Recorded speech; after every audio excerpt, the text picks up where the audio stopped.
You know what blows my mind? Japan has figured out solutions to everyday problems that the rest of us are still struggling with. Like, seriously, they've cracked codes we didn't even know existed. And today we're diving into 14 Japanese ideas that are so brilliant, so mind-bendingly smart, they should honestly fix every problem we deal with. And hey, if you're as obsessed with genius life hacks as I am, smash that subscribe button right now because we're about to have our minds collectively blown. Let's start with something that happens to everyone. You're at a restaurant, you finish your meal, and now you've got chopsticks sitting on the table touching the surface where who knows what has been. Gross, right? Well, Japan said absolutely not. They designed chopstick wrappers that fold into little origami rests. You rip open your disposable chopsticks, take the wrapper, fold it a couple times, and boom, you've got a clean little stand to keep your chopsticks elevated and sanitary. It's such a simple concept, but it solves a problem most of us didn't even consciously recognize. That wrapper was going to be trash anyway, but instead it serves a second purpose. This is the kind of thoughtful design that makes you wonder why this isn't standard everywhere in the world. The Japanese don't just use things, they maximize every single element. Now let's talk about something that affects millions of people every single day. Traffic. We've all been there, sitting in gridlock, wondering if we'll ever reach our destination. Japan looked at this nightmare and said, we need data, real data. So they created a system where taxis, which are everywhere in major cities, are equipped with sensors and GPS that collect traffic information in real time. These aren't just any cars, these are vehicles constantly moving through every artery of the city. The data gets fed into traffic management systems that analyze patterns and adjust traffic lights dynamically. Instead of having fixed timers that don't account for actual conditions, the lights respond to where congestion actually is. The result? Traffic flows smoother, commute times drop, and everyone gets where they're going faster. It's crowdsourced traffic solutions before crowdsourcing was even a buzzword. Imagine if every city adopted this. Rush hour might actually become tolerable. Here's one that seems small but is actually genius. Public bathroom stalls in Japan often have little shelves and hooks at multiple heights. Sounds basic, right? But think about it. You walk into most bathrooms and there's maybe one hook if you're lucky, and it's either too high or too low or in an awkward spot. Japan puts hooks at different levels for bags of different sizes, shelves for your phone or keys, even little fold-down surfaces for when you need to set something down but don't want it on the floor. They've thought through the actual physical experience of using a bathroom with your hands full. It's ergonomic design applied to the most mundane spaces, and it makes everything easier. You're not doing that awkward dance trying to hold your stuff while also managing everything else. Every bathroom in the world should have this setup because it just makes sense. Let's get into something that changes how people think about waiting.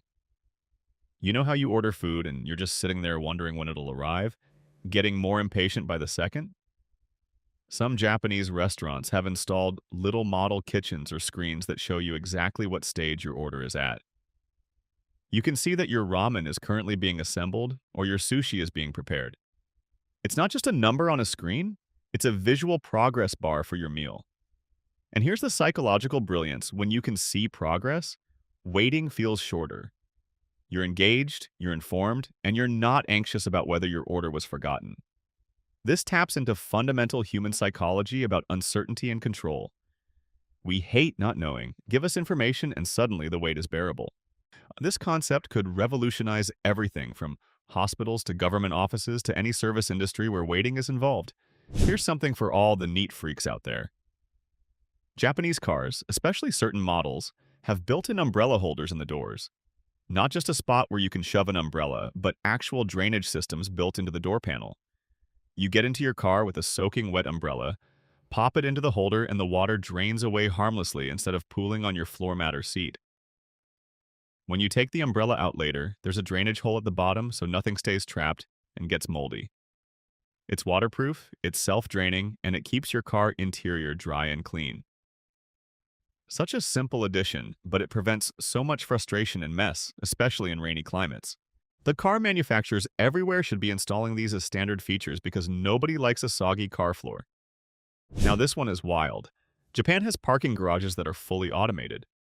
You don't drive around in circles for 20 minutes looking for a spot while getting more and more frustrated. Instead, you pull up to the entrance, drive onto a platform, get out of your car, and the system takes over. Mechanical lifts and platforms move your car into a storage spot like a giant vending machine for vehicles. When you come back, you scan your ticket and the system retrieves your car and brings it back to you. This is space efficiency at its absolute peak. Traditional parking garages waste tons of room on ramps and driving lanes. Automated systems can pack cars much tighter because they don't need human navigation space. More cars and less space, no frustration, no dings from other car doors, and it's actually kind of fun watching your car get whisked away by robots. Cities with limited space should be all over this technology. Let's talk about something that makes mornings infinitely better. Japanese toilets are legendary, and for good reason. Heated seats, bidet functions, air dryers, deodorizers, and even sound effects to mask embarrassing noises. But beyond the luxury features, there's real problem solving happening. The bidet function promotes better hygiene and reduces toilet paper waste. The heated seat is a game changer in cold weather. Some models even have health monitoring sensors that can analyze your waste for signs of health issues. It's preventative healthcare built into your daily routine. And the water pressure and temperature are all customizable, so it's comfortable for everyone. Once you've experienced this level of bathroom technology, going back to a regular toilet feels like stepping into the Stone Age.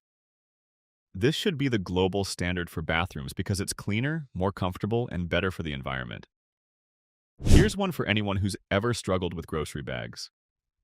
In Japan, convenience stores will often give you a little clip, or they bag your items in a way that the handles are reinforced and easier to carry.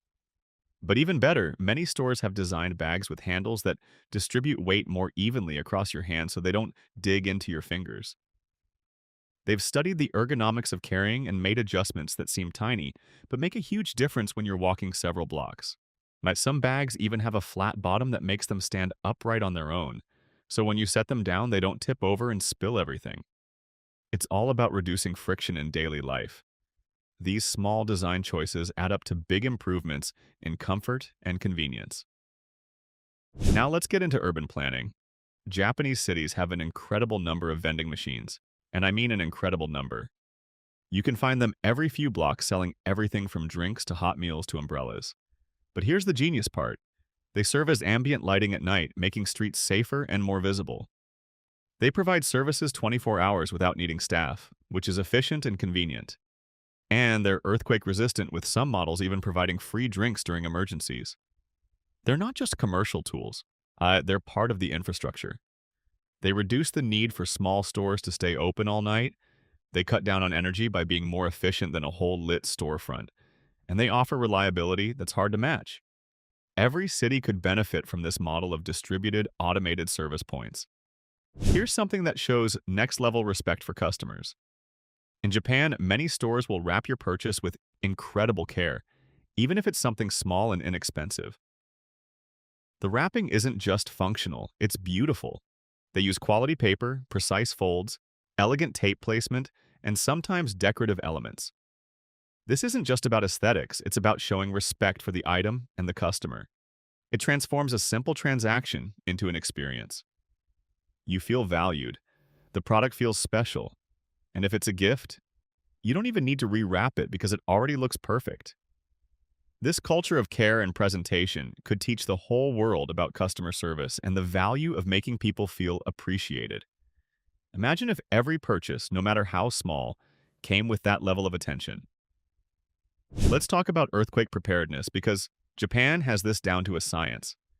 Buildings are constructed with flexible structures that sway rather than crack during tremors. Early warning systems send alerts to phones seconds before shaking starts, giving people time to take cover. Schools run regular drills so kids know exactly what to do.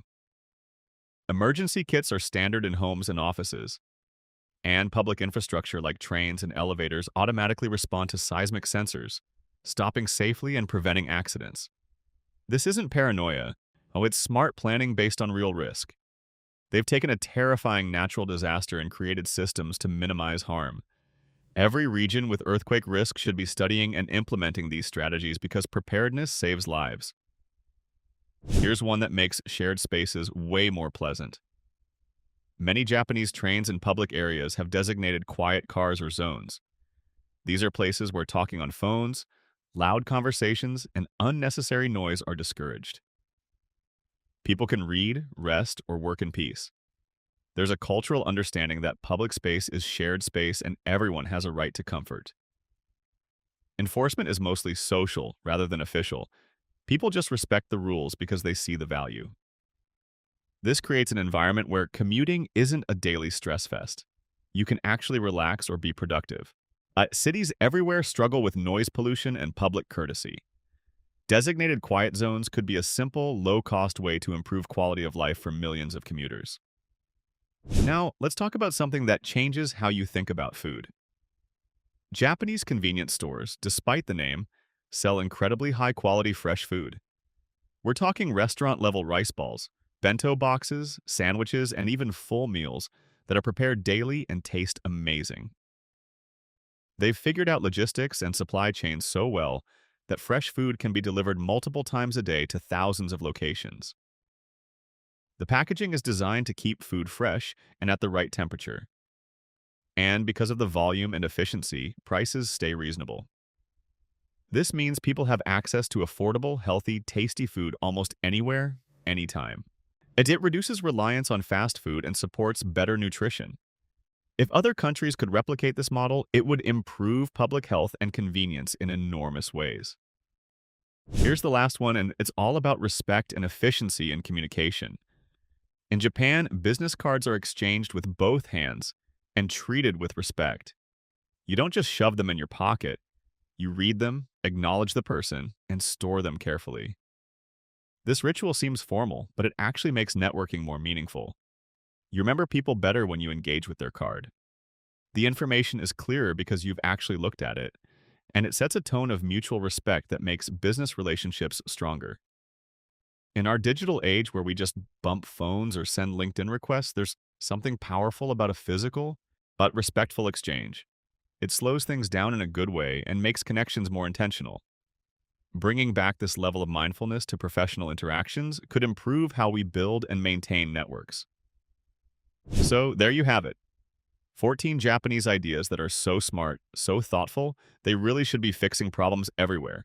From chopstick rest to earthquake prep, from toilet technology to business card etiquette, Japan has figured out how to make daily life smoother, safer, and more pleasant. And the best part? None of these are high-tech moonshot ideas. They're practical, implementable solutions that just require thinking differently about everyday problems. If you loved learning about these, hit that like button and subscribe because we're always diving into the smartest ideas from around the world. Well, what Japanese innovation do you wish your country would adopt? Drop it in the comments because I want to hear what blew your mind the most. And thinking about all of this, what really strikes me is that Japan hasn't just stumbled onto these ideas by accident. There's a cultural philosophy running through everything we've talked about. It's this concept called Kaizen, which means continuous improvement. And it's deeply embedded in Japanese thinking. It's not about waiting for problems to become catastrophic before you fix them. It's about noticing the small frictions in daily life and systematically eliminating them. That's why you get chopstick rests and umbrella holders and ergonomic shopping bags. Someone looked at their daily routine, identified a minor annoyance, and thought, how can we make this better? And then they actually did something about it. This mindset is the real export that the world needs. We tend to think big and ignore small. We wait for technology to solve problems. But the Japanese approach is different. It's humble. It's about respecting the user experience and understanding that accumulating small improvements creates massive quality of life gains. Think about your own day. How many tiny frustrations do you encounter? A door that's hard to open, a shelf that's in the wrong place, a package that's difficult to handle. Most of us just accept these as normal. In Japan, they see these as opportunities. The other fascinating thing is how many of these solutions are low cost or free. Installing hooks at different heights costs almost nothing. Adjusting traffic light timing based on real data doesn't require expensive new infrastructure, just reprogramming. Designing bags with better weight distribution is a simple change to the manufacturing process. This isn't about throwing money at problems or waiting for innovation to be invented in a lab somewhere. It's about thoughtful design and asking the right questions. It shows that improving quality of life doesn't necessarily require massive investment. It requires attention and care. What's also remarkable is how these ideas interact with each other to create an ecosystem of improvement. Better parking means less stress. Less stress means people are happier. Happier people treat public spaces better. Quiet cars reduce noise pollution and stress further. Clean bathrooms and efficient services build trust in public institutions. High-quality food in convenient places reduces reliance on unhealthy options. Earthquake preparedness creates community trust and safety. All of these individual solutions reinforce each other. Japan hasn't just innovated in isolation. They've created a comprehensive environment where daily life is genuinely more pleasant, more efficient, and more considerate. And here's something else that's worth considering. A lot of these ideas came from listening to customers and users, rather than assuming what people want. The vending machines exist because Japanese companies recognized that people needed convenient access to goods at odd hours. The bidet toilets evolved because people provided feedback about what would make bathroom experiences better. The traffic system works because taxis provided data about real conditions. In a way, a Japanese innovation is crowdsourced through observation and responsiveness. Companies and city planners aren't making decisions in isolation. They're watching how people actually live and responding to those observations. This is different from how a lot of Western business operates, where there's often this assumption that we know what customers want and we'll just tell them. But Japan demonstrates the value of listening, adapting, and continuously improving based on actual user feedback. It's humble, it's collaborative, and it works incredibly well because the improvements actually address real needs rather than solving problems that don't actually exist. Now, I want to be clear about something. This isn't about Japan being perfect or suggesting that every single thing about the country is superior. Every place has its challenges. But when it comes to solving everyday problems through thoughtful design and respect for user experience, there's genuinely something to learn. The philosophy and approach matter as much as the specific solutions. What we're really seeing is a culture that values continuous improvement, respects shared spaces, thinks about edge cases and different users, and cares about making experiences better for everyone. If you take one thing away from this, let it be this perspective. Start noticing the small frustrations in your own life. Don't just accept them as how things have to be. Ask yourself, why is this annoying? What would make this better? Could I solve this? Could I suggest a solution to someone who could implement it at scale? Because honestly, that's how all of these Japanese innovations started. Someone got tired of something not working well and decided to fix it. The beauty of these ideas is that they're replicable. You don't need to be Japanese to use this thinking. You don't need to wait for government or corporations to implement change. In your own home, your own workplace, your own community, you can start applying Kaizen principles. Make small improvements. Notice what works and what doesn't. Respect the people around you by designing spaces and systems that consider their experience. Be thoughtful about waste and efficiency. These principles cost nothing to adopt, and they genuinely improve your life and the lives of people around you. If you found this interesting and you want to keep learning about ideas that are changing how people live around the world, please hit that subscribe button. We're constantly exploring innovations from different cultures that could make your daily life better.